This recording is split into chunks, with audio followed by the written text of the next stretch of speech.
வணக்கம். திருப்பூர் மாவட்டம் பல்லடம், சோமனூர், மங்கலம், அவினாஷி, அன்னூர் ஆகிய பகுதிகளில் விவசாய நிலங்களை சிறு குறு தொழிலில் நலிவடைந்தவர்களின் விவசாய பூமிகளையும் சொத்துக்களையும் திருப்பூர், கோவை மாவட்டத்தில் எங்குமே இல்லாத அளவில் சர்பாசி சட்டத்தை தவறாக பயன்படுத்தி வங்கி மேலாளர்கள், ரெக்கவரி ஏஜென்சிகள், ரியல் எஸ்டேட் கும்பல்கள் கூட்டு சேர்ந்து அச்சுறுத்தி மிரட்டி சொத்துக்களை சட்டத்துக்கு புறம்பாக கொள்ளை அடித்து அச்சுறுத்தி வருவதாக அப்பகுதி மக்கள் இன்று நொய்யல் விவசாயிகள் பாதுகாப்பு சங்கம் சார்பில் திருப்பூர் மாவட்ட வருவாய் அலுவலர் மற்றும் ஆட்சியர் அவர்களிடத்தில் புகார் மனு அளித்தனர்.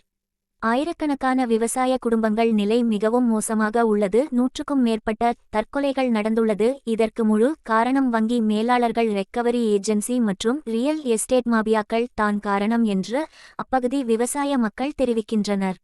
வங்கியில் கடன் வாங்கிய விவசாயிகள் மற்றும் சிறு குறு தொழில் செய்தவர்கள் நஷ்டம் அடைந்த நிலையில் கடனை திருப்பி செலுத்த பல வகைகள் முயற்சி செய்து வரும் சூழ்நிலையில் வங்கியில் ரெக்கவரி ஏஜென்சியினர், ரியல் எஸ்டேட் கும்பல்கள் உள்ளே புகுந்து சொத்து மதிப்பை விட குறைந்த விலையில் சொத்துக்களை அபகரிப்பதாக அம்மனுவில் கூறியுள்ளனர்.